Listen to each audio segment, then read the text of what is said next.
नमस्ते दोस्तों, आपका बहुत बहुत स्वागत है हमारे इस खास लेख में, जहां हम आज एक ऐसी पावन और दिव्य कथा के बारे में विस्तार से चर्चा करने जा रहे हैं जो सदियों से बुराई पर अच्छाई की जीत का सबसे बड़ा प्रतीक मानी जाती रही है। आज हम बात करेंगे उस महान और भक्ति से ओत-प्रोत गाथा की, जिसे हम होलिका दहन के रूप में जानते हैं, जो न केवल रंगों के त्योहार होली की शुरुआत का संकेत है, बल्कि अधर्म के विनाश और सच्ची श्रद्धा की अटूट विजय का जीवंत प्रमाण भी है। दोस्तों, ये कथा हमें उस कालखंड में ले जाती है जब अहंकार अपने चरम पर था और एक शक्तिशाली राजा ने स्वयं को ही भगवान मानकर पूरी सृष्टि को चुनौती दे दी थी। परंतु उसी के महल में भक्ति का एक ऐसा दीपक प्रज्वलित हुआ जिसे बुझाने की हर आसुरी कोशिश नाकाम साबित हुई। इस विस्तृत विवरण में हम जानेंगे कि कैसे एक नन्हे से बालक प्रहलाद अपने अटूट विश्वास के बल पर काल के गाल से भी सुरक्षित बाहर निकल आया, और कैसे उसकी बुआ होलिका, जिसे अपनी शक्तियों पर अटूट घमंड था, उसी आग में जलकर भस्म हो गई जिसे वह दूसरों के विनाश के लिए इस्तेमाल करना चाहती थी।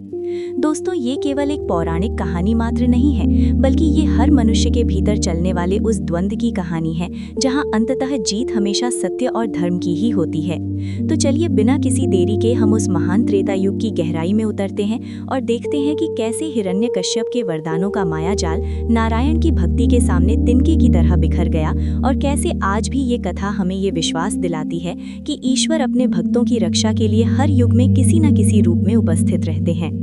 आइए इस गौरवशाली और प्रेरणादायक यात्रा की शुरुआत करते हैं और विस्तार से समझते हैं होलिका दहन के उस रहस्य और त्याग को, जिसने इतिहास के पन्नों पर भक्ति की विजय को स्वर्णिम अक्षरों में अंकित कर दिया है। त्रेता युग के उस अत्यंत प्राचीन, पावन और गौरवशाली कालखंड की ये घटना है जब दैत्यराज हिरण्यकश्यप ने अपनी समस्त इंद्रियों को कठोरता से वश में करके अन्न और जल का पूर्ण परित्याग कर हजारों वर्षों तक सृष्टिकर्ता ब्रह्मा जी की ऐसी दारुण और अविचलित तपस्या की थी कि उसके तप के प्रचंड तेज से तीनों लोक और स्वर्ग का सिंहासन थर्राने लगे थे।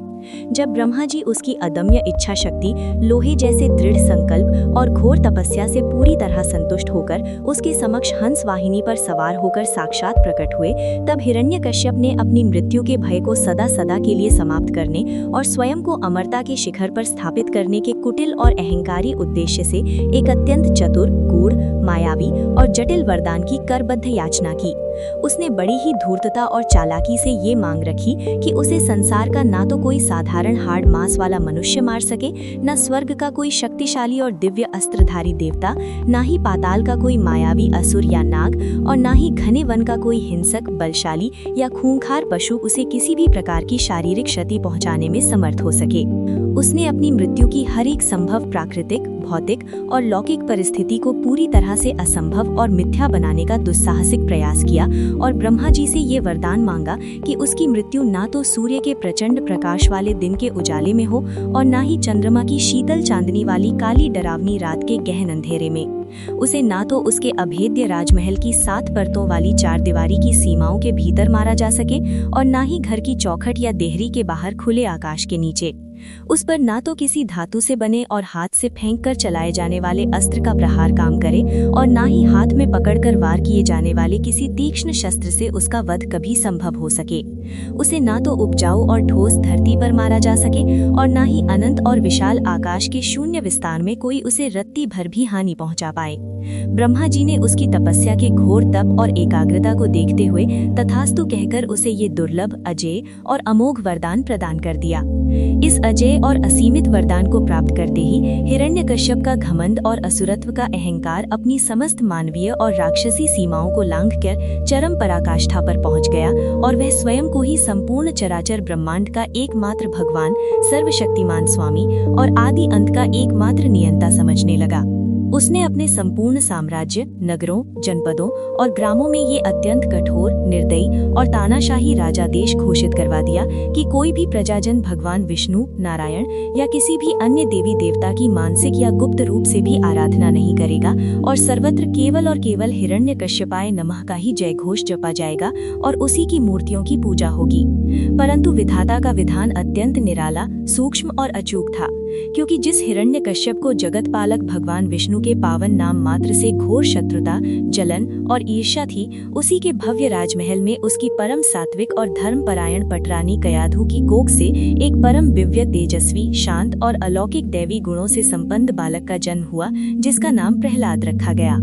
बालक प्रहलाद अपने जन्म से पूर्व ही जब वह अपनी माता के गर्भ में विश्राम कर रहा था, तब देवर्षि नारद मुनि के द्वारा दिए गए दिव्य उपदेशों, हरि कथाओं और सत्संग के दिव्य आध्यात्मिक प्रभाव के कारण भगवान नारायण की अनन्य और अविचलित भक्ति के अथाह सागर में डूबा रहता था और उसकी कोमल गुलाबी मुख से हर क्षण, हर पल और जीवन की हर एक सांस के साथ ओम नमो भगवते वासुदेवाय का मंगलकारी, मधुर और अत्यंत पावन जाप निरंतर गंगा की निर्मल और शीतल धार की तरह प्रवाहित होता रहता था।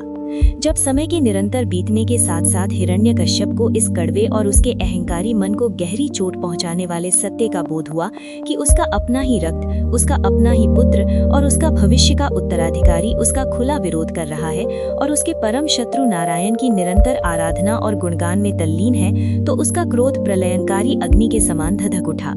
उसने प्रहलाद को अनेक प्रकार से पिता के नाते प्रेम पूर्वक समझाने का निष्फल प्रयास किया। उसे असुरों के विशेष गुरुकुल भेजा, जहां शुक्राचार्य के पुत्रों षंड और अमर्क ने उसे राजनीति, युद्ध कला और राक्षसी कूटनीति सिखानी चाहिए। साम दाम दंड भेद के सभी संभव मानवीय और पाशविक उपाय किए और उसे भीषण रूप से डराया धमकाया कि वह तत्काल नारायण का नाम लेना सदा के लिए त्याग दे, अन्यथा उसे अत्यंत विभत्स दंड दिया जाएगा।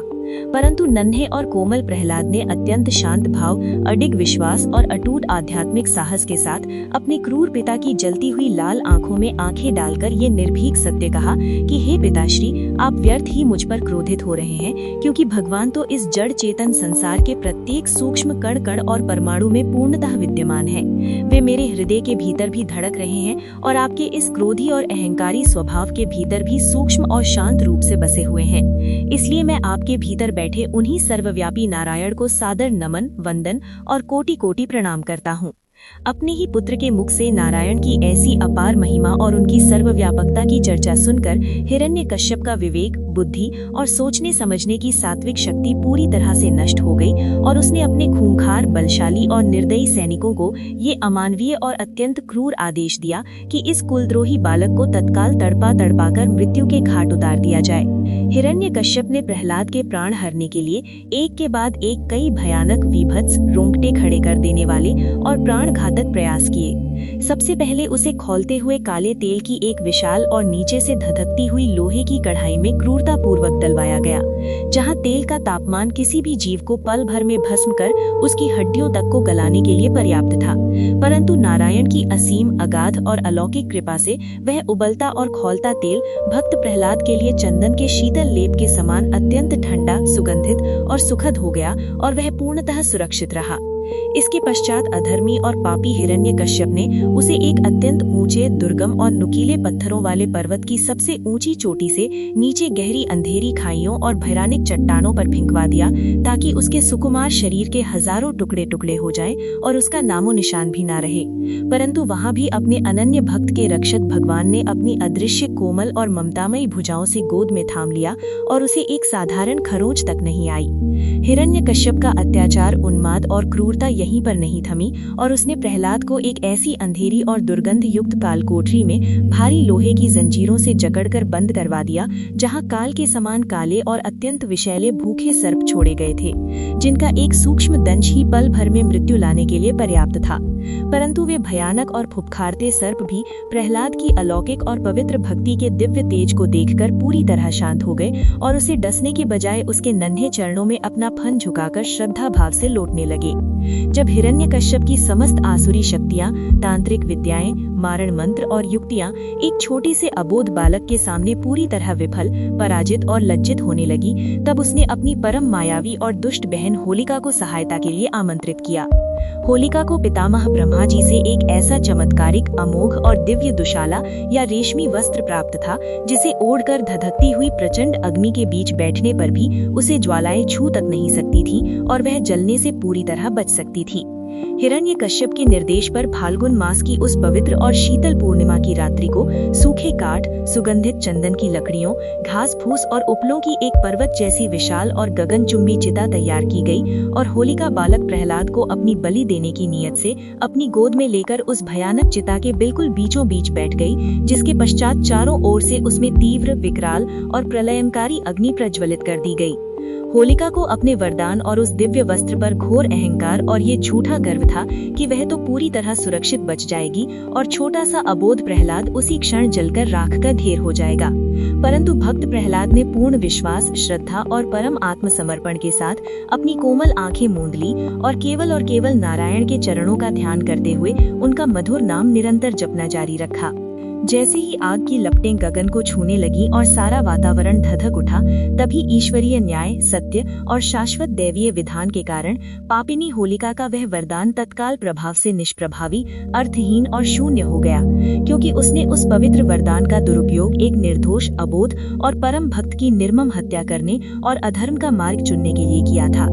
देखते ही देखते वह दिव्य सुरक्षा कवच हवा के एक ईश्वरीय और शीतल झोंके के साथ होलिका के शरीर से उड़कर भक्त प्रहलाद के ऊपर आ गया और उन्हें चारों ओर से सुरक्षित ढक लिया, जबकि होलिका उसी भयानक और प्रलयंकारी अग्नि में तड़पते हुए जलकर क्षण भर में काली राख का एक ढेर बन गई। दूसरी ओर भगवान का नाम जप रहे प्रहलाद उसी धधकती चिता के बीच से ऐसे मुस्कुराते हुए शांत और परम आनंदमयी भाव से बाहर निकल आए, जैसे वे किसी सुगंधित फूलों की कोमल सेज पर विश्राम करके आ रहे हों। इस महान, विस्मयकारी और हृदय विदारक दृश्य को देखकर वहां उपस्थित समस्त जनसमूह और प्रजा में भक्त प्रहलाद की जय का गगनभेदी जय घोष गूंजने लगा और ये पूर्णतः सिद्ध हो गया कि जहां अटूट भक्ति, सत्य, निष्ठा और धर्म का निवास होता है, वहां स्वयं भगवान प्रत्यक्ष या परोक्ष रूप से रक्षा के लिए सदैव तत्पर और उपस्थित रहते हैं।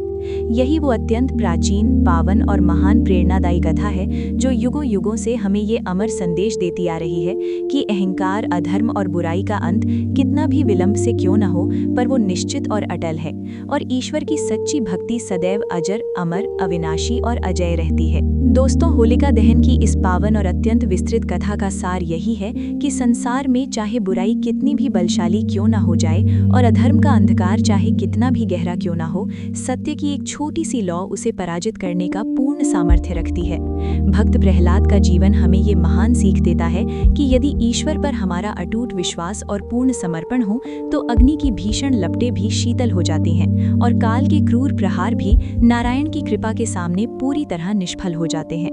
होलिका का अंत हमें ये कड़ी चेतावनी देता है कि अपनी शक्तियों या वरदानों का दुरुपयोग कभी भी अधर्म और किसी निर्दोष को पीड़ा पहुंचाने के लिए नहीं करना चाहिए, क्योंकि अंततः अहंकार और छल की जीत कभी स्थायी नहीं होती। आज जब हम होलिका दहन की इस पवित्र अग्नि के दर्शन करते हैं तो हमें अपने भीतर छिपी बुराइयों, ईर्ष्या, क्रोध और अहंकार को भी उसी अग्नि में स्वाहा करने का दृढ़ संकल्प लेना चाहिए, ताकि हमारा हृदय भी प्रहलाद की भक्ति की तरह शुद्ध, पवित्र और निर्मल हो सके। हमें पूरी उम्मीद है कि इस विस्तृत कथा के माध्यम से आप होली के वास्तविक आध्यात्मिक अर्थ और इसके पीछे छिपे गहरे संदेश को और भी गहराई से समझ पाए होंगे। ये पावन गाथा हमें हर युग में ये विश्वास दिलाती रहेगी कि धर्म की रक्षा के लिए ईश्वर सदैव तत्पर रहते हैं। भगवान नारायण की कृपा आप सभी पर सदैव बनी रहे और आपकी भक्ति भी प्रहलाद की भांति अडिग और अविचलित रहे। इसी मंगल कामना के साथ हम इस कथा को यहाँ विराम देते हैं। आप सभी को होलिका दहन की हार्दिक शुभकामनाएं। आपका जीवन खुशियों और सत्य के रंगों से सराबोर रहे।